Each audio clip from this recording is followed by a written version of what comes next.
திரு உதயநிதி ஸ்டாலின் தாவேக அரசு எம்எல்ஏக்கள் அமைச்சர்களோட இதை எதிர்கொள்கிறது அப்படிங்கிறது வந்து ஒரு தடுமாற்றத்தோடு எதிர்கொள்கிறார் அப்படிங்கிற ஒரு பார்வை சோஷியல் மீடியாவில் இருக்குது. நேத்தி எங்களுடைய எல்லா அரசியல் உள்முரண்களையும் தூக்கி ஓரமாக வச்சுட்டு விவசாயிகளுக்காக கேள்வி கேட்டோம். அந்த கேள்வியை புரியாதவராக முதலமைச்சர் இருக்கிறாருங்கிறது தான் வருத்தம். இது ஆதவர்ஜுனா பேசும்போது பார்ட்டி ஃபண்டை பற்றி பேசுகிறாரு. அதுக்கு எதிர்க்கட்சி தலைவர் உதயநிதி ஸ்டாலின் பதில் சொல்கிறார். திரும்ப ஆதவர்ஜுனா அதில் ஒரு கால் மேற்கொண்டு போய் பேசும்போது திரும்ப அதை டிஃபெண்ட் பண்ண திமுக தவறிடுச்சோ? ஒன்றும் கிடையாது, அது உளறல். அந்த நிறுவனத்திலிருந்து வாங்கினது திமுக மறைக்கல, அதை வாலண்டியரா டிஸ்க்ளோஸ் பண்ணோம். தாவேக்கா யார் யாரிடமிருந்து நிதி பெற்றுச்சுங்கிறது டிஸ்க்ளோஸ் பண்ணிட்டோம். கரண்ட் பில்லு தான் சார் ஷாக்கு. 7,000 வந்துட்டு இருந்த இடத்துல இன்னைக்கு 14,000 இருக்கு. கம்பேரிட்டிவ்லி லாஸ்ட் மே விட இந்த மேல வந்து மே ஜூன்ல வந்து அதிகமா பில்லிங் வந்துருக்குன்னு நீங்க சர்க்குலர் அனுப்புறீங்க. வெளில வந்து அமைச்சர் பேசுறாரு, அப்படி எதுவுமே நடக்கல. அப்ப என்ன, ஒன்னும் ஒரு புழுகுனியா இருக்கணும் இல்ல தற்கொலையா இருக்கணும், ரெண்டுல ஏதாவது ஒண்ணு தானே.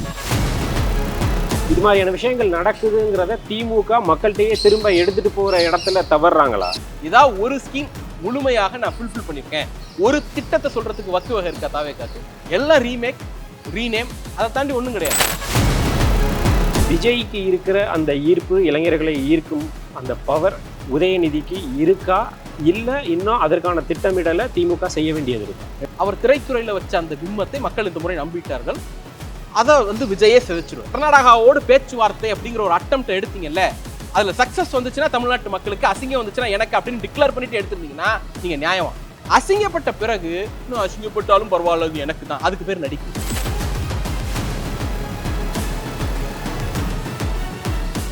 திமுக தலைமை கழக செய்தி தொடர்பு துணை செயலாளர் திரு சூர்யா கிருஷ்ணமூர்த்தி அவர்களுடன் இன்று நாம் கலந்துரையாட இருக்கிறோம். வணக்கம். வணக்கம். சட்டமன்றத்தில் திரு உதயநிதி ஸ்டாலின் தாவேக அரசு எம்எல்ஏக்கள் அமைச்சர்களோட இதை எதிர்கொள்கிறது அப்படிங்கிறது வந்து ஒரு தடுமாற்றத்தோடு எதிர்கொள்கிறார் அப்படிங்கிற ஒரு பார்வை சோஷியல் மீடியாவில் இருக்குது. இல்லை, அப்படியெல்லாம் ஒரு பார்வையும் கிடையாது. அந்த பார்வை திட்டமிட்டு உருவாக்கப்படுது. பொதுவாக வந்து ஆளுங்கட்சி தான் வந்து சபைக்குள்ள அப்பர் ஹேண்ட் எடுப்பாங்க. ஏன் அப்படின்னா எனி டிபேட் அதை முடிச்சு வைக்கிறவங்க தான் வந்து ஷைன் பண்ணுவாங்க. அது நீங்கள் நார்மல், நீங்களும் நானும் ஒரு கான்வர்சேஷன் நடத்துகிறோம், நீங்கள் ஒரு குற்றச்சாட்டு வைக்கிறீங்க, நான் வந்து அதுக்கு ஒரு பதில் சொல்கிறேன்னா, பதில் சொல்லக்கூடிய இடத்துல இருக்கிறாங்கல்ல அவங்க எப்போதுமே அப்பரண்ட் எடுப்பாங்க. ஏன்னா அவங்க தான் முடிச்சு வைப்பாங்க. உங்கள் என்ன குற்றச்சாட்டு நீங்கள் வச்சிங்கனாலும் அதுக்கு என்னால் பதில் சொல்கிறதுக்கான ப்ரிப்பரேஷனுக்கான டைம் இருக்கும். ஆனால் ஆளுங்கட்சி முற்று முதலுமாக நிலைகுலைந்து கிடக்கிறது தான் பார்க்குறோம். அவர் எழுந்து ஒரு தீர்மானம் கொடுக்குறாரு, அந்த தீர்மானத்தை விட்டு ஒரு டிபேட் நடக்குது, 7-8 அமைச்சர்கள் எழுந்து பதில் சொல்கிறாங்க. ஆனால் கேட்ட கேள்விக்கு மட்டும் பதிலே கிடையாது. முதலமைச்சருடைய அறிவின் உயரம் என்னங்கிறதுக்கு நேத்தி அவர் ஒரு விஷயத்தை எக்ஸிபிட் பண்ணார். என்னன்னா, தஞ்சாவூர் டெல்டா மாவட்டங்களில் வந்து குறுவை தொகுப்பு கொடுக்குறாங்க. குறுவை தொகுப்புனா என்னென்னா, நான் விவசாயம் பண்ண போகிறேன், விவசாயம் பண்ணுறதுக்கு எனக்கு அசிஸ்டன்ஸ், உரம் வாங்குறதுக்கு அல்லது வந்து பொருள் வாங்குறதுக்கு அல்லது வந்து ஒரு டிராக்டர் ஓட்டணும்னா அதுக்கு ஒரு மானியம், இப்படி எல்லாத்துக்கும் ஒரு மானியம் கொடுக்கணும், ஒரு உதவி பண்ணணும். அந்த அசிஸ்டன்ஸை வந்து இவங்க பண்ணிட்டாங்க. தண்ணி கொடுக்கல. தண்ணி வந்தால் தானே என்கிட்ட இருக்கிற உரத்தையும் விதையையும் இடுபொருளையும் டிராக்டரையும் வச்சு நான் விவசாயம் பண்ண முடியும். தண்ணி இல்லாமல் இதெல்லாம் இருந்து என்ன பண்ணுறது? இந்த பருவம் ரொம்ப ஷார்ட்டஸ்ட்டும். நீங்கள் அதுக்கு ஏற்கனவே பாதி நாள் கடந்து போயிடுச்சு. இப்போ நீங்கள் நிவாரணம் கொடுக்கக்கூடிய இடத்துக்கு வந்துட்டோம். பாதிப்பு ஏற்பட்டுருச்சு, அந்த பாதிப்புக்கு ஒரு நிவாரணம் கொடுக்கணும். அப்போ அசிஸ்டன்ஸ் வேற, நிவாரணம் வேற. நாங்கள் கேட்டது, எதிர்க்கட்சி தலைவர் எழுந்து நேற்று கேட்டது, நிவாரணம் கொடுங்க, நிவாரணம் கேட்குறாங்க விவசாயிகள், அது குறித்து அரசினுடைய நிலைப்பாடு என்னன்னு கேட்குறாரு. நிவாரணத்துக்கும் தொகுப்புக்கும் வித்தியாசமே தெரியாத ஒரு முதலமைச்சர் நீ பேப்பர் படிக்கிறது இல்லைன்னு நக்கலா எல்எல் தொழில பேசுறாருன்னா அது எப்படி இவ்வளோ கான்ஃபிடென்ட்டா போய் சொல்லிடுறேன்னு சொல்ற மாதிரி தன்னுடைய இக்னரன்ஸை கான்ஃபிடென்ட்டா எக்ஸிபிட் பண்றாரு. அப்போ எல்லா விஷயத்துலையும் இதுதான் நடக்குது. அவர் எழுந்து கேட்குற கேள்விக்கு 10 பேர் சேர்ந்து கும்பலாக கூடி அட்டாக் பண்ணுற மாதிரி அமைச்சருக்கு பதில் சொல்கிறாங்க. ஆனால் அந்த கேள்விக்கான பதில் வரது கிடையாது. நேத்தி எங்களுடைய எல்லா அரசியல் உள்முரண்களையும் தூக்கி ஓரமாக வச்சுட்டு விவசாயிகளுக்காக கேள்வி கேட்டோம். அந்த கேள்வியை புரியாதவராக முதலமைச்சர் இருக்கிறாருங்கிறது தான் வருத்தமாக இருக்கு. டிபேட்டில் வெல்றதா இருந்தால் 2 வித்தியாசம் இருக்குங்க அப்படின்னு இவர் சொன்னதுக்கு பதில் சொல்லியிருந்தா டிபேட்டில் நீங்கள் வின் பண்ணியிருக்கீங்கன்னு அர்த்தம். பதில் இல்லாமல் திக்கி திணறி அமைதியாக தானே உட்காந்துருந்தீங்க. அப்போ உங்களால் டிபேட்டில் வெல்ல முடியாது. இல்லை, எப்போதுமே இப்போ விஜய்க்கு வந்து திமுக மீது குற்றச்சாட்டு சொல்வதற்கு எவ்வளதோ விஷயங்கள் இருக்குங்கும் போது அவர் கிட்டத்தட்ட வந்து ஒரு சேஃபான இடத்துல இருந்து ஒரு ஆட்டத்தை தொடங்கியிருக்காரு அப்படிங்கிறதும், இப்போ திமுகவுக்கு வந்து அவங்கள டிஃபெண்ட் பண்ணுற இடத்துல இருக்கிறதுனால அவங்க கொஞ்சம் அமைதியாக தான் அதை டீல் பண்ண வேண்டியது இருக்குங்கிறதும் எப்படி? இல்லை, ஒரு டிஃபென்ஸ்லேயும் இல்லை. நாங்கள் எங்களை அதாவது திராவிட முன்னேற்ற கழகம் வந்து வீக்கஸ்ட் பொசிஷனில் இருக்கிற மாதிரியான ஒரு நரேட்டிவ்ல இருந்து வர குற்றம் அப்படியெல்லாம் ஒன்றும் கிடையாது. நீங்கள் எந்த குற்றச்சாட்டு வச்சாலும் அதற்கு எங்கள்கிட்ட பதில் இருக்கு. திராவிட முன்னேற்ற கழகம் எல்லா விஷயத்தையும் நேர்மையாக அணுகியிருக்கு, சரியாக அணுகியிருக்கு, சட்டபூர்வமாக அணுகியிருக்கு. அது எந்த பிரச்சனையாக இருந்தாலும் அப்படிங்கிற கான்ஃபிடன்ஸ் இருக்கு. எங்களால் ஆவணங்களோட பதில் சொல்ல முடியும், வரலாற்று ரீதியான தரவுகளோட பதில் சொல்ல முடியும், எங்கள் ஸ்டாண்ட் என்னங்கிறத ப்ராப்பராக உங்ககிட்ட முன் வச்சு வாதிட முடியும். ஆனால் இது எதையும் வந்து உங்களை நோக்கி கேள்வி கேட்கும் பொழுது அதற்கு பதில் உங்ககிட்ட இல்லை. இன்னும் சொல்ல போனால் ஒரு ஃப்ரெஷராக வரும் பொழுது அவங்கள்ட்ட பேக்கேஜ் இருக்காது. ஒரு 3 மாதம் தான் ஆகுது, என்ன குற்றச்சாட்டு இருக்க போகுது அப்படின்னு தான் இருக்கும். ஆனால் இந்த அரசு மீது 100 குற்றச்சாட்டுகளை அடுக்க முடியும். 100 நாட்கள் கூட ஆகலை, 100 குற்றச்சாட்டுகளை அடுக்க முடியும். நேர்மையான அரசு என்ன பதில் சொல்லணும்னா, நான் சரி பண்ணியிருக்கேன், இல்லை நான் அதை சரியா செஞ்சிருக்கேன் அப்படிங்கிறத நீ பண்ணலையா, நீ பண்ணலையா, நீ பண்ணலையா, எங்களுக்கு நாங்கள் தான் சரியா பண்ணோங்கிறோம்ல, அது தப்புன்னு சொல்லிட்டு தான் நீ வந்து உட்காந்துருக்க. அப்ப நீ திருப்பி நீ பண்ணலையா அப்படிங்கிறது வந்து ஒரு வாக்களித்த மக்களை ஏமாற்றக்கூடிய ஒரு வேலை. அப்ப அவங்க தான் டிஃபென்ஸ் எண்ட்ல இருக்கிறாங்க. தங்களை டிஃபெண்ட் பண்ணிக்க முடியாத அளவிற்கு வீக்கரா அவங்க தான் இருக்கிறாங்க. இல்லைப்பா, சட்டப்பேரவையில் வந்து நேற்று ஆதவர்ஜுனா பேசும்போது பார்ட்டி ஃபண்டை பற்றி பேசுகிறாரு. அதுக்கு எதிர்க்கட்சி தலைவர் உதயநிதி ஸ்டாலின் பதில் சொல்கிறார். திரும்ப ஆதவர்ஜுனா அதில் ஒரு கால் மேற்கொண்டு போய் பேசும்போது திரும்ப அதை டிஃபெண்ட் பண்ண திமுக தவறிடுச்சோ? ஒன்றும் கிடையாது, அது உளறல். அதாவது உங்கள் அப்பாவை காணும் அப்படிங்கிறது பர்சனல் அட்டாக். அதை வந்து ரிப்பீட்டடாக அவங்க அசம்பிளிக்குள்ளே பண்ணிட்டு இருக்கிறாங்க. பொலிட்டிக்கலாக லீடர்ஸ் வந்து எலக்ட்ரோலாக வின் பண்ண முடியாத சூழல் வந்து புதுசு கிடையாது. அம்பேத்கர் தோத்துருக்கிறார், அண்ணா தோத்துருக்கிறார், பெருந்தலைவர் காமராஜர் தோத்துருக்கிறார், எங்கள் தலைவரும் தோத்துருக்கிறார், ஹிட்லர் ஜெயிச்சிருக்கிறார், மோடி ஜெயிச்சிருக்கார், விஜய் ஜெயிச்சிருக்கார். இதில் என்ன பெருமை இருக்குது? அப்போ உங்களுடைய விமர்சனம் பொலிட்டிக்கலாக இருந்தால் பொலிட்டிக்கலாக பதில் சொல்ல முடியும். அது பர்சனலாக மாறும்போது பர்சனலாக எதிர்கொள்ளக்கூடிய இடத்துக்கு நாங்கள் தள்ளப்படும். அந்த நெருக்கடியை எங்கள் மீது நீங்கள் திணிக்கிறீர்கள். ரொம்ப சிம்பிள். இவங்க ஃபண்டு கொடுத்ததா சொல்கிறாங்கல்ல, என்ன கொடுத்தாங்க? பணமாக கொடுத்தாங்களா? பிளாக்ல கொடுத்தாங்களா?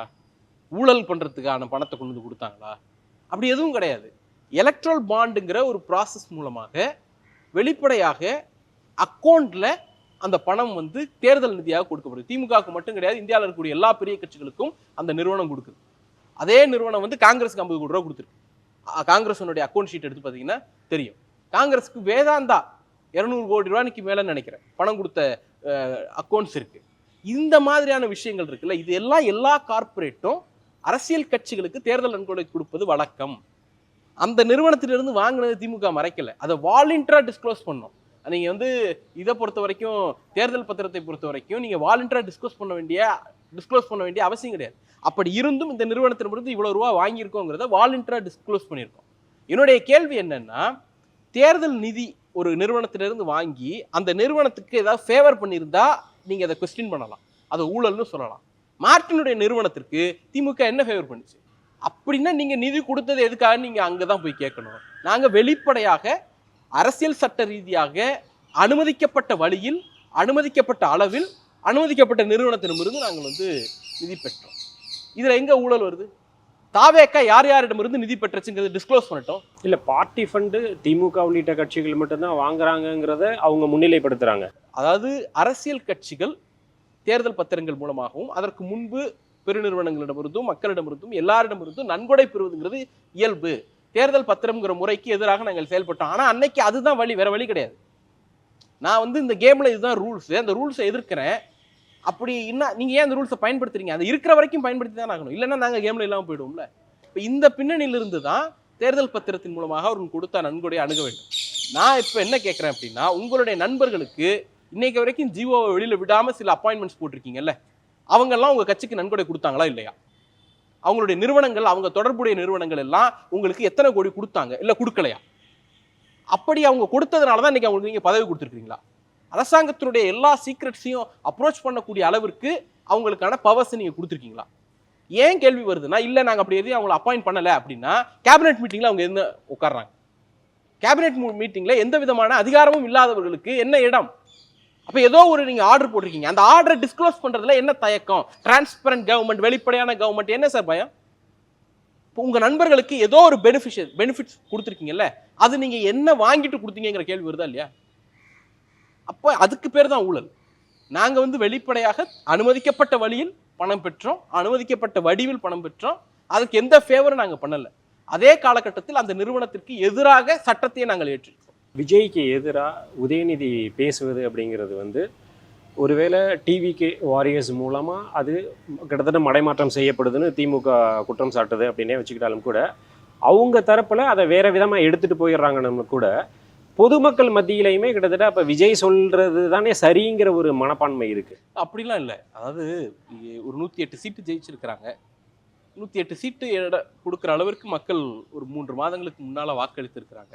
அப்படிங்கிறப்போ இப்போ ஒரு அந்த எண்ணம் வந்து பாசிட்டிவாக தான் இருக்கும் மக்களுக்கு. இப்போவே அதாவது ஒரு அரசு 3 ஆண்டுகள் 2 ஆண்டுகள் கழித்து தான் ஒரு சின்ன நெகட்டிவான அப்ரோச் வந்து மக்கள்கிட்ட இருந்து வரும், அது எவ்வளவு நெகட்டிவாக செயல்பட்டாலும்.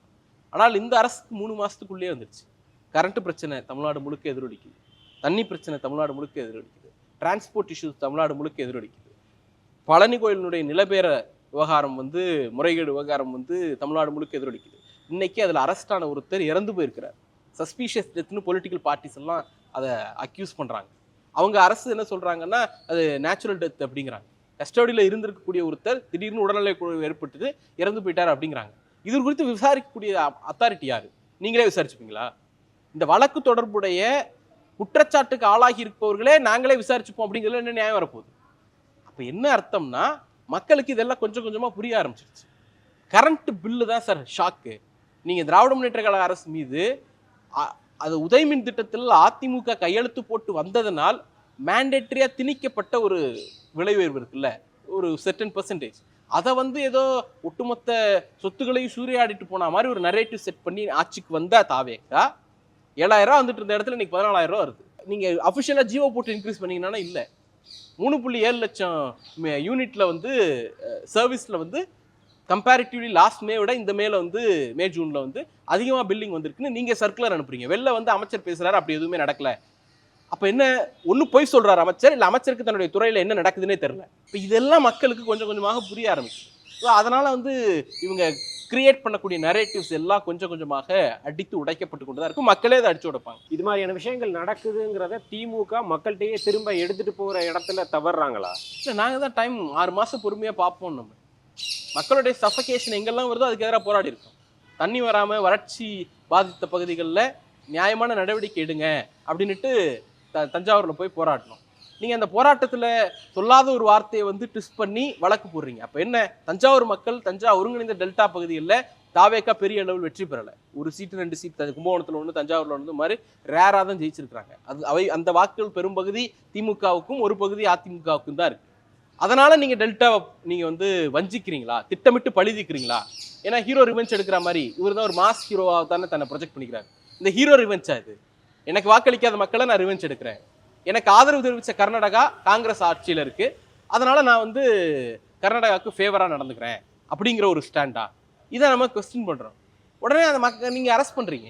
இப்போ மக்களுக்கு என்ன தோணும், நம்ம ஊரில் நம்ம பிரச்சனையை பற்றி பேச வந்த ஒரு பிள்ளைய திடீர்னு அரெஸ்ட் பண்ணுறாங்க, வார்த்தைகளை ட்விஸ்ட் பண்ணி அரெஸ்ட் பண்ணுறாங்க அப்படிங்கிற கோவம் தஞ்சாவூர் மக்கள்கிட்ட எங்கே போய் பார்த்தீங்கன்னாலும் இருக்க தான் செய்யும். அது வந்து உடனேலாம் வெளிப்படாது, தேர்தலில் தான் வெளிப்படும். தேர்தல் வர வரைக்கும் வெயிட் பண்ணணும். இடைத்தேர்தலா அப்படின்னா இடைத்தேர்தல் அது நம்ம டெஸ்ட்டாக எடுக்க முடியும். இப்போ அந்த மாதிரி எல்லா விஷயங்களுக்கும் we have to wait. இல்லை, இப்போ நீங்கள் கரண்ட் பிரச்சனைன்னு சொல்கிறது, இது மாதிரியான விஷயங்கள், இபி பில்லு இன்க்ரீஸ் ஆகுறது, இது எல்லாமே அப்போ இடைத்தேர்தலில் எதிரொலிக்கணும்ல. தமிழ்நாட்டில் இடைத்தேர்தல்கள் அதுவும் இப்போ தான் கவர்மெண்ட் வந்திருக்கும்போது மக்களுடைய மனநிலை என்னவா இருக்கலாம், ஒரு பகுதியில் என்னவா இருக்கலாம், இந்த கவர்மெண்ட் கண்டினியூ ஆக போகுது அதனால ஓட் பண்ணலாம் அப்படிங்கிற மனநிலை இருக்கலாம், நம்ம மறுக்க முடியாது. ஆனால் அதை தாண்டியும் திராவிட முன்னேற்ற கழகம் இடைத்தேர்தல் எப்போ வந்தாலும் ஜெயிக்கக்கூடிய கெப்பாசிட்டியோட தான் இருக்குது. ஏன்னா அந்த அளவிற்கு இந்த ஆட்சியின் மீது கோபம் இருக்குது. இடைத்தேர்தலில் டிவிகேயே ஜெயிக்கிறதுக்கான வாய்ப்பும் இருக்குன்னு நீங்களே அதாவது politics is art of possibility, ரெண்டுமே இருக்கலாம், அதெல்லாம் மாற்றுக்கிறது இல்லை. ஆனால் அவங்கள்ட்ட இன்னைக்கு எல்லா அதிகாரமும் இருக்குது, எல்லா பலமும் இருக்குது, ஓட்டு காசு கொடுத்து தான் அவங்க ஜெயிச்சிருக்கிறாங்க. அதுக்கு நீங்கள் உடனே ஷாக் ஆவீங்க. நான் சொல்லலை, அவங்க கேண்டிடேட் தான் சொன்னார், சேலத்தை சேர்ந்த ஒரு கேண்டிடேட் தான் சொன்னார். பக்கத்து தொகுதியில் வந்து டிவிக்கு காசு கொடுத்துச்சு, நான் கொடுக்காம விட்டேன், அதனால தோத்துட்டேன், கொடுத்தவன் ஜெயிச்சிட்டா அப்படின்னு அவர் தானே சொன்னார். இப்போ அந்த மாதிரி எல்லா விதமான பவர்ஸ் அப்யூஸையும் பண்ணி அவங்க ஜெயிக்கிறதுக்கு அட்டம் பண்ணுவாங்க. ஆனால் அதை தாண்டி திராவிட முன்னேற்ற கழகம் வெற்றி பெறும். ஏன்னா அந்த அளவிற்கு ஆளுங்கட்சி மீது கோபம் இருக்கு. இல்லை, இப்போ இந்த எலெக்ஷனை பார்க்குற வரைக்கும் முதல் முறை வாக்காளர்கள், ஜென்சி இளைஞர்கள், இப்போ இவங்களுக்கு வந்து விஜய்கிட்ட இருக்கிற அந்த ஒரு ஈர்ப்பு உதயநிதியால் அதை கல்டிவேட் பண்ண முடியலைங்கிற ஒரு பார்வை இருக்கு. பவருக்கு வர வரைக்கும் அவர் மக்கள் நடிகராக பார்த்தாங்க, ஸ்க்ரீனில் அவருடைய இமேஜை வச்சு நம்பினாங்க. அந்த நம்பிக்கையில் வந்து அவர் சொன்னதெல்லாம் செய்வாருன்னு எதிர்பார்ப்பு இருந்துச்சு. 2,500 ரூபா கொடுப்பாருங்கிற எதிர்பார்ப்பு மக்கள்கிட்ட, பெண்கள்கிட்ட இருந்துச்சு. மீனவர்கள்ட்ட அவர் 20,000 ரூபா கொடுப்பாரு, திடீர்னு இலங்கை கடற்படை சிறைப்பிடிச்சிட்டு போனால் 5 லட்ச ரூபாய் என்னமோ கொடுப்பேன்னு சொன்னார், அது கொடுப்பாரு அப்படிங்கிற நம்பிக்கை இருந்துச்சு. இளைஞர்கள்ட்ட வந்து வேலை கிடைக்கிற வரைக்கும் 4000 ரூபாய் கொடுப்பேன்னு சொன்னார், அது கிடைக்குங்கிற நம்பிக்கை இருந்துச்சு. பெண்கள்கிட்ட வந்து எல்லா குழந்தைகளுக்கும் தங்க மோதிரம் கொடுப்பேன் அப்படின்னாரு, அந்த பிலீஃப் இருந்துச்சு. 6 சிலிண்டர் கொடுப்பேன்னாரு, குடும்பத்தில் இருக்கக்கூடியவங்கள்ட்ட 6 சிலிண்டர் குடிப்பாங்கிற பிலீஃப் இருந்துச்சு. ஆனால் இது எதையுமே இது வரைக்கும் செய்வார் அப்படிங்கிறதுக்கான ஹோப்பே இல்லை. ஏன் அப்படின்னா உடனே இப்போ தானே வந்தாங்க. திராவிட முன்னேற்ற கழகம் தன்னுடைய முதல் பட்ஜெட்லேயே கோவிட் நெருக்கடி உச்சத்தில் இருந்தப்போ தமிழ்நாட்டோட வளர்ச்சி 0.07%ங்கிற அதல பாதாளத்தில் கடந்தப்போ தன்னுடைய வாக்குறுதியில் குறைந்தது 10-15 வாக்குறுதியாவது செயல்படுத்துறதுக்கு நிதி ஒதுக்கீடு செய்யுது. இன்னைக்கு நீங்கள் ஒன்றுமே பண்ணலையே. ஏதாவது ஒரு ஸ்கீம் என்னுடைய கமிட்மெண்ட், என்னுடைய எலக்ட்ரல் ப்ராமிஸை முழுமையாக நான் ஃபுல்ஃபில் பண்ணியிருக்கேன், ஒரு திட்டத்தை சொல்கிறதுக்கு வக்கு வகை இருக்கா தாவேக்காக்கு? திமுக ஆட்சிக்கு வருகிற போது டெப்ட் டு ஜிடிபி ரேஷியோ இன்னைக்கு இருக்கிறத விட கூடுதல், நாங்கள் அதை குறைச்சோம். வருவாய் பற்றாக்குறை இன்னைக்கு இருக்கிறத விட அன்னைக்கு வந்து பர்சன்டேஜ் வைஸ் கூடுதல், நாங்கள் அதை குறைச்சோம். ஆர்பிஐனுடைய நிதி நிலைமை தொடர்பான அறிக்கையில் ஒஸ்ட் பெர்ஃபார்மிங் ஸ்டேட்ஸில் இடம்பெற்ற மாநிலம் திமுக. அப்படி இல்லைங்கிற நிலைமையை திமுக ஏற்படுத்திடுச்சு. திமுக ஆட்சிக்கு வரும்போது 3 லட்சம் கோடி தமிழ்நாட்டுக்கான இன்வெஸ்ட்மெண்ட் 12 லட்சம் கோடியில் விட்டுட்டு போனோம். திமுக ஆட்சிக்கு வரும்போது 0.07% ஜிடிபி growth 11.19%ல் விட்டுட்டு போனோம். இப்படி பட்டியல் போட்டுக்கிட்டே போகலாம். இதெல்லாம் growth ஆஸ்பெக்டில் கிரியேட் பண்ணி கொடுத்துட்டு போயிருக்கக்கூடிய விஷயங்கள். இன்னைக்கு நீங்கள் என்ன பண்ணியிருக்கீங்க? சரி சார், திமுக ஒஸ்ட்டாக பெர்ஃபார்ம் பண்ணிடுச்சு வச்சுப்போமா, இந்த லெவலில் பண்ணியிருக்கு. இதுக்கு மேலே நீங்கள் பண்ணீங்கன்னா குட், இல்லை இதே பண்ணீங்கன்னா மோசமாக இருக்குங்க, மெயின்டைன் பண்ணுறாங்க, கொஞ்ச நாள் கழிச்சு வளருவாங்க அப்படின்னு சொல்லலாம். இப்போ நீங்கள் இங்கெல்லாம் பண்ணியிருக்கீங்க, கீழெல்லாம் இறக்கிட்டீங்க. எங்கள் நோக்கி என்ன குற்றச்சாட்டு வச்சிங்க? வருவாய் பற்றாக்குறையை திமுக அதிகப்படுத்திடுச்சுன்னு சொன்னீங்க. ஒயிட் பேப்பரில் சொன்ன குற்றச்சாட்டு 4 முக்கியமான குற்றச்சாட்டு. என்னது? வருவாய் பற்றாக்குறையை திமுக அதிகப்படுத்திடுச்சு, சொந்த வரி வருவாய் குறைஞ்சிடுச்சு, கடன் அதிகரிச்சிடுச்சு, மூலதன முதலீடுகள் குறைஞ்சிடுச்சு. 4 சொன்னீங்கல்ல. திமுக செலவிட்ட மூலதன முதலீடுகளை விட இன்னைக்கு நீங்க குறைவா செலவிடுறீங்க 3000 கோடி. திமுக வச்சிருந்த வருவாய் பற்றாக்குறையை விட இன்னைக்கு ஒரு 8000 கோடி கிட்ட 7-8,000 கோடி கிட்ட வருவாய் பற்றாக்குறை அதிகரிக்குது. திமுக வச்சிருந்த பிளான் பண்ணியிருந்த கடன் 1 லட்சம் கோடி நிகர கடன் இன்னைக்கு நீங்க 1.22 ஆக்குறீங்க, 1,22,000 கோடி ஆக்குறீங்க. திமுகவினுடைய பிளான் படி அதுக்கு இருந்த வருவாய் பற்றாக்குறையை விட, அதனுடைய கேபிட்டல் இன்வெஸ்ட்மெண்ட்டை விட, கடனை விட இன்னைக்கு நீங்க பூரா பெர்ஃபார்ம் பண்ணிட்டு இருக்கீங்க. இப்போ இருக்க கீழே கொண்டு போயிட்டு நாங்கள் யோக்கியம், நாங்கள் சரி பண்ணிடுவோம், எங்களுக்கு வக்கு இருக்குது, வகை இருக்குது, இல்லை, வெறும் வாய் தான் இருக்குது, பேப்பரில் அதெல்லாம் இல்லை, எபிலிட்டி இல்லை, ஸ்கில் இல்லை, பட்ஜெட்டில் அது அம்பலப்பட்டு போய் நிற்கிது. ஒரே ஒரு ஃபோர்காஸ்டிங் ஏன்னா ஒரு ஆஸ்பெக்ட் இந்த பட்ஜெட்டில் இருந்துச்சு சொல்லுங்கள். எல்லாம் ரீமேக் ரீநேம், அதை தாண்டி ஒன்றும் கிடையாது. அதையும் கில் பண்ணுறது, வெறும் ரீமேக் ரீநேம் மட்டும் கிடையாது, அந்த ஸ்கீம்ஸை கில் பண்ணுறது. 2 முக்கியமான திட்டங்கள். ஒன்று வந்து அம்மையார் ஜெயலலிதா அவர்களுடைய காலத்தில் ஆடு கோழி மாடு கொடுக்குற மாதிரியான ஸ்கீம்ஸ் எல்லாம் இன்ட்ரடியூஸ் பண்ணப்பட்டேன். அது வந்து அதற்கு முன்பும் இருந்துச்சு. அவங்க வந்து எல்லாருக்கும் அப்படிங்கிற ஒரு யூனிவர்சலாக கொண்டு போனாங்க. அதற்கு பிறகு திராவிட முன்னேற்ற கழக ஆட்சியில் ஆடு மற்றும் செம்மறி ஆடு ஊக்குவிப்பு திட்டம்ங்கிற பேரில் கிராமப்புறங்களில் ஒரு திட்டம் செயல்படுத்தப்பட்டுச்சு. யாரெல்லாம் அப்ளை பண்ணுறாங்களோ அவைலபிலிட்டி பொறுத்து அதுக்கான மானியம் கொடுக்கப்பட்டுச்சு. இன்னைக்கு நீங்கள் என்ன பண்ணுறீங்க? வெற்றி ஆடு வளர்ப்பு திட்டமோ சம்திங் இன்ட்ரடியூஸ் பண்ணியிருக்கீங்க. பெனிஃபிஷியரி எவ்வளோ பேர்னு கேட்டால் 30,000 பேரா. தமிழ்நாட்டில் கிராம பஞ்சாயத்து எத்தனைன்னு கேட்டிங்கன்னா 12,618 கிராம பஞ்சாயத்து. அப்போ ஒரு கிராம பஞ்சாயத்துக்கு 2 பேர் கொடுக்க போறீங்க. இது காதில் பூ சுத்துற வேலை இல்லையா? மக்களுக்கு நாமம் போடுற வேலை இல்லையா? அடியோட மக்களை ஏமாத்துற வேலை இல்லையா? கலைஞர் வீடு வழங்கும் திட்டம்னு திராவிட முன்னேற்ற கழக ஆட்சியில் ஒரு திட்டம் இருந்துச்சு. அந்த திட்டத்தை என்ன பண்ணீங்க? வெற்றி வீடு வழங்கும் திட்டமோ என்னமோ மாத்துனீங்கல்ல. நம்பர் ஆஃப் பெனிஃபிஷரி கலைஞர் வீடு வழங்கும் திட்டத்துக்கு ஆண்டுக்கு 1 லட்சம் பேர். இன்னைக்கு நீங்க அதை 70,000 பேரா குறைச்சிட்டீங்க. 30,000 பேருக்கு பட்ட நாமம் போட்டீங்களா இல்லையா? திராவிட அரசியலின் நீட்சி அப்படின்னா விஜயை சொல்றாங்க. அப்படிங்கும்போது இனி அடுத்த கட்ட அரசியல், தமிழ்நாட்டு அரசியல் வந்து விஜய் வெஸ் உதயநிதி அப்படிங்கிற ஒரு ஸ்டாண்டில் நிற்கும்போது விஜய்க்கு இருக்கிற அந்த ஈர்ப்பு, இளைஞர்களை ஈர்க்கும் அந்த பவர் உதயநிதிக்கு இருக்கா, இல்லை இன்னும் அதற்கான திட்டமிடலை திமுக செய்ய வேண்டியது இருக்கா? 2 விஷயம். விஜய்க்கு இருப்பது சினிமா கரிஷ்மா, அதில் நாம் மறுக்கலை. அவர் திரையில் ஒரு மிகப்பெரிய ஈர்ப்புள்ள நடிகர், நோ டவுட் அபவுட் இட். அந்த அளவிற்கு அவருக்கு ஒரு பெரிய ஈர்ப்பு இருக்கு. எங்களுடைய இளம் தலைவருக்கு இருப்பது பொலிட்டிக்கல் கரிஷ்மா. 2 டிஃபரெண்ட்.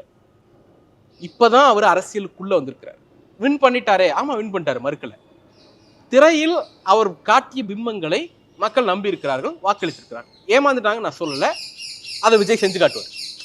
அதாவது வாக்களித்து ஏமாந்துட்டாங்க நான் சொல்லலை, விஜய் வில் ப்ரூவ் தட் வாக்களித்து ஏமாந்துட்டாங்க அப்படிங்கிறது. இந்த 3 மாசம் வந்து அதை தான் நமக்கு சொல்லுது. அப்போ அந்த சினிமா கரிஷ்மா பொலிட்டிக்கல் கரிஷ்மாவா கன்வெர்ட் ஆகும் பொழுது அது விழுந்து போயிடும். ஏன்னா விஜய் இஸ் நாட் ஒரு ப்ராப்பரான ஒரிஜினல் பொலிட்டிஷியன் கிடையாது, மக்களுக்காக நின்னவர் கிடையாது, மக்களுக்காக போய் போராடினவர் கிடையாது, இப்பவும் போராடுறவரும் கிடையாது. இல்லை மக்களுக்கு நல்லது செய்யணும் அப்படின்னா இந்த 3 மாசம் தெரிஞ்சிருக்கணும்ல இன்னதெல்லாம் பண்ணாரு அப்படின்னுட்டு. அப்போ அவர் கொடுத்த அந்த ஹை லெவல் ஆஃப் ஹோப்பை வந்து மக்கள் நம்பினாங்க. அந்த ஹை லெவல் ஆஃப் ஹோப்பை அவரால் எக்ஸிக்யூட் பண்ண முடியாமல் இப்போ திக்கி திணறிட்டு இருக்காரு. அது கொஞ்சம் கொஞ்சமாக வடிய ஆரம்பிச்சு. ஆனால் எங்கள் தலைவருக்கு இருக்கிறது பொலிட்டிக்கல் கரிஷ்மா. அது பிஜேபியை கேள்வி கேட்ட கரிஷ்மா, சனாதனத்தை கேள்வி கேட்ட கரிஷ்மா. உச்சநீதிமன்றமே சொல்லி நீங்கள் ராமர் கோயில் கட்டினாலும் மதச்சார்பின்மைப்படி திராவிட முன்னேற்ற கழகம் நிற்கும், அந்த இடத்துல கட்டுறது தப்புன்னு உறுதியோடு நின்ன முதுகெலும்பு இருக்கக்கூடிய கரிஷ்மா. இடபிள்யூஎஸ் தீர்ப்பு உச்சநீதிமன்றத்தில் வந்து அடுத்த அரை மணி நேரத்தில் இது இன்ஜஸ்டிஸ் தான், நீ தீர்ப்பு சொன்னாலும் அது இன்ஜஸ்டிஸ் தான், காலிங் ஸ்பேட் அஸ் ஸ்பேடுங்கிற அந்த எபிலிட்டி உள்ள கரிஷ்மா. இந்தியாவில் இருக்கக்கூடிய எல்லா ஆதிக்க அமைப்புகளையும் கேள்வி கேட்ட கரிஷ்மா. அந்த கரிஷ்மா ஒரு நாள் விஜய்க்கு வராது. Electoral victory or defeat is different. ஆனால் அதுக்குள்ளே போகல. அந்த எலக்ட்ரல் விக்டரியை தாண்டி ஒரு பொலிட்டிக்கல் கரிஷ்மா எங்கள் தலைவருக்கு உண்டு. அது எலக்ட்ரல் விக்டரியா கன்வெர்ட் ஆகாததுக்கு ஒரே காரணம் அவர் திரைத்துறையில் வச்ச அந்த பிம்பத்தை மக்கள் இந்த முறை நம்பிட்டார்கள். அதை வந்து விஜயே சிதைச்சிருவார், விஜயனுடைய பெர்ஃபார்மன்ஸே சிதைச்சிரும். விஜய் தானே அப்பர் ஹேண்டில் இருக்காரு. இப்போ உதயநிதி அப்படிங்கிறவர் வந்து அதுக்கு அடுத்த லெவலில் தானே இளைஞர் எலெக்ஷன் நடந்தா தானே தெரியும். நம்ம அது வரைக்கும் வந்து எந்த முடிவுக்கும் வர முடியாதுல்ல. எலெக்ஷன் நடக்கட்டு பார்ப்போம். பொலிட்டிக்கலாக இன்னைக்கு நாங்கள் தான் வந்து நேர்மையாக நியாயமாக நடந்துக்கிறோங்கிறதுக்கு உதாரணம் தான் இவ்வளோ சொன்னேன். நீங்கள் நியாயமற்ற முறையில் நடந்துக்கிறீங்கிறதுக்கு உதாரணம் தான் தாம்பரம் மினிஸ்டருக்கு வந்து கூப்பிட்டு வச்சு ஃபோட்டோ எடுத்துக்கிட்டதும், ஸ்ரீவைகுண்டம் எம்எல்ஏக்கு துப்பாக்கி ஏந்திய போலீஸ் பாதுகாப்பு கொடுத்ததும், உங்கள் எம்எல்ஏ பெண் எம்எல்ஏ உங்கள் கட்சியினுடைய பெண் எம்எல்ஏவே பாலியல் பிரச்சனைக்கு கூப்பிட்டு வச்சு கட்ட பஞ்சாயத்து பண்ணதும் நீங்கள் நியாயமாக நடந்துக்கிறதுக்கான அடையாளமா அப்படின்னு நான் கேட்குறேன். தொகுதி மறுவரை விவகாரத்தில் வந்து அனைத்து கட்சி எம்பிக்கள் கூட்டம்னு விஜய் ஏற்பாடு செய்கிறார். இதை திமுக புறக்கணிக்குது. இப்போ இதை வந்து நீங்கள் வெளியிலேருந்து பார்க்கும்போது பொதுமக்கள் பார்வையிலையுமே எப்படி இருக்குன்னா, மக்கள் நலன் சார்ந்த ஒரு விஷயம் பொலிட்டிசைஸ் ஆகிற ஒரு விஷயத்துக்கு விஜய் அனைத்து கட்சி கூட்டத்தை கூட்டுறாரு, திமுக உள்ளிட்ட எதிர்கட்சிகள் புறக்கணிக்கிறாங்க அப்படின்னா விஜய்க்கு ஒரு ஒத்துழைப்பு கொடுக்கல அப்படிங்கிற பார்வை தானே மக்கள்கிட்ட இருக்கும். 3 விஷயம் சார். நம்பர் 1, டீலிமிட்டேஷன் பற்றி பாடம் எடுக்கக்கூடிய தகுதி, திமுகவுக்கு பாடம் எடுக்கக்கூடிய தகுதி விஜய்க்கு ஒரு துளியும் கிடையாது. ஏன் அப்படின்னா இந்திய அளவில் டீலிமிட்டேஷனுடைய பாதகங்கள் குறித்து முதலில் உறக்க பேசிய கட்சி திமுக. அது 1970களில் இருக்கட்டும், 2001 இருக்கட்டும், 2025 இருக்கட்டும், இந்தியா முழுக்க எதிரெதிர் துருவங்களாக இருந்த எல்லா கட்சிகளையும் பாதிக்கப்படக்கூடிய மாநிலங்கள்லேருந்து கூப்பிட்டு வச்சு சென்னையில் கூட்டம் போட்ட கட்சி திமுக. அதில் ப்ராப்பரான ரிசல்யூஷன் பாஸ் பண்ண கட்சி திமுக. ஒரு ஒருங்கிணைந்த கமிட்டியை உருவாக்கின கட்சி திமுக. தமிழ்நாட்டினுடைய அனைத்து கட்சி கூட்டத்தை கூட்டி நடவடிக்கை எடுக்கிறதுக்கான முயற்சி மேற்கொண்ட கட்சி திமுக.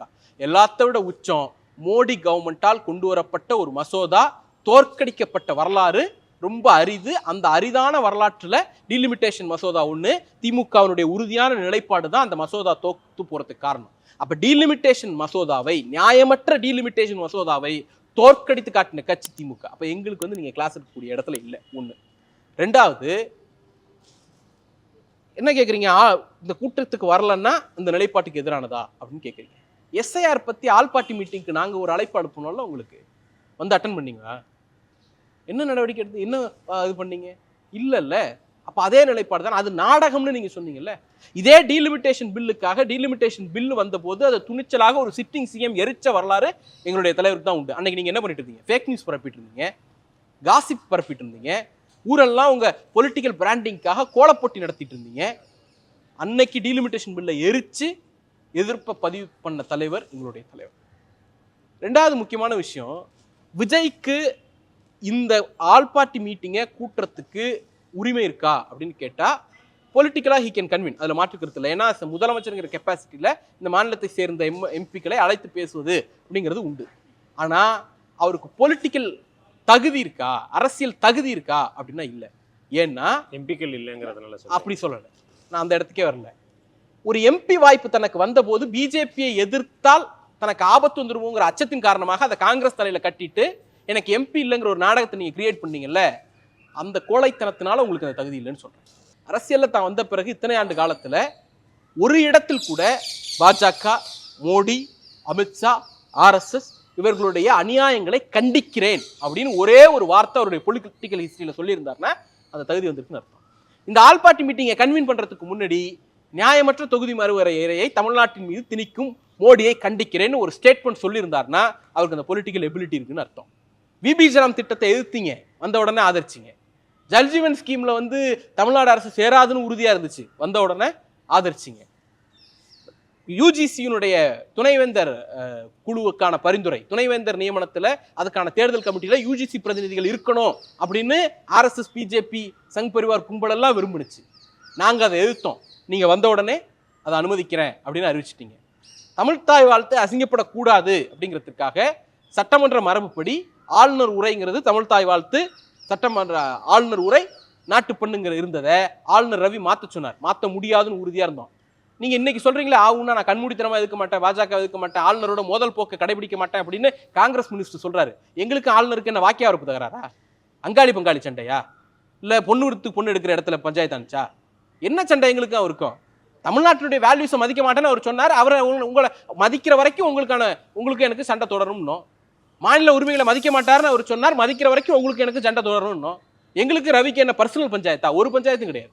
இன்னைக்கு அதையெல்லாம் நீங்க நெகட்டிவா பார்த்து இல்ல சண்டை போட்ட மாதிரி நாங்க போட மாட்டோம்னு தமிழ்நாட்டினுடைய ஒட்டுமொத்த உரிமையையும் கொண்டு போய் சங் பரிவார் கும்பல் காலில் அடகு வச்ச விஜய்க்கு இந்த ஆல் பார்ட்டி மீட்டிங் கன்வீன் பண்றதுக்கான தகுதி, பொலிட்டிக்கல் தகுதி இல்லை.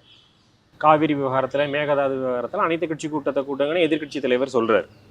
ஆனா இவங்க கூட்டியிருக்கிறது அனைத்து கட்சி எம்பிக்கள் கூட்டம் அப்படிங்கிறது தொகுதி மறுவரையை சார்ந்தது. அப்ப இது கிட்டத்தட்ட ட்ராப்பா? ஒரு ட்ராப்பும் கிடையாது. திமுக ஒருத்தர் ட்ராப்ல மாட்ட வைக்க முடியாது.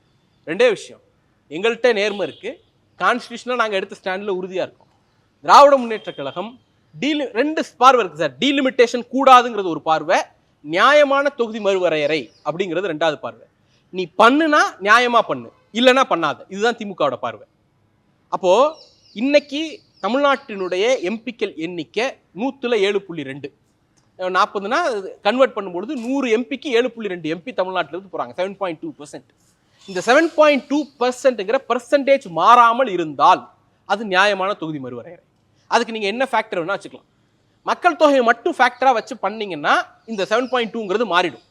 அப்ப அது நியாயமற்ற தொகுதி மறுவரையறையா போயிடுது, தமிழ்நாட்டை இன்ஜஸ்டிஸ்க்கு உட்படுத்துது. எங்களுக்கு தேவை ஒண்ணுதான், பில்லுல நீங்க 7.2% தமிழ்நாட்டுக்கானது மாறாது, இந்தியாவில் எல்லா மாநிலத்திற்கும் இப்ப இருக்கக்கூடிய பர்சன்டேஜ் மாறாது அப்படிங்கிற கமிட்மெண்ட் பில்லுல வந்துருச்சுன்னா அந்த டீலிமிட்டேஷன்ங்கிறது ஃபேர் டீலிமிட்டேஷனா மாறிடுது. அதை எதிர்க்க வேண்டிய அவசியம் எங்கிருந்து வருதுங்கிறது முதல் கேள்வி. அப்படின்னா அதை எதிர்க்கிறதுக்கு காரணங்கள் இருக்குல்ல, அந்த காரணங்களை விஜய் சொல்லணும் இல்ல.